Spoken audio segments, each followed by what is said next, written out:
రాష్ట్రాల అధ్యక్షుల ఎంపిక ప్రక్రియను వేగవంతం చేసింది బీజేపీ. ఢిల్లీలోని బీజేపీ జాతీయ అధ్యక్షుడు జేపీ నడ్డా నివాసంలో పార్టీ పొలిటికల్ అఫైర్స్ కమిటీ సమావేశం జరిగింది. తెలంగాణ అధ్యక్ష ఎన్నికపై కూడా చర్చించారు.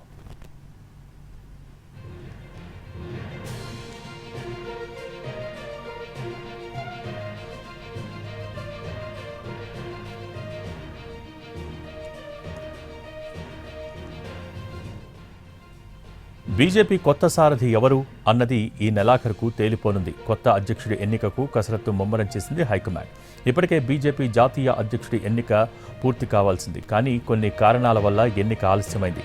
పార్లమెంటు బడ్జెట్ సమావేశాలు ముగిసిన వెంటనే బీజేపీ కొత్త సారథి ఎన్నిక ప్రారంభించనున్నట్టు తెలుస్తోంది. వచ్చే వారంలో ఉత్తరప్రదేశ్, కర్ణాటక, తమిళనాడు, పశ్చిమ బెంగాల్ సహా పలు రాష్ట్రాలకు పార్టీ అధ్యక్షుల పేర్లను ప్రకటించబోతోంది బీజేపీ. 19 రాష్ట్రాలకు పార్టీ అధ్యక్షుల్ని ప్రకటించాక పార్టీ జాతీయ అధ్యక్షుడి ఎన్నికకు కార్యాచరణ సిద్ధం చేస్తుంది.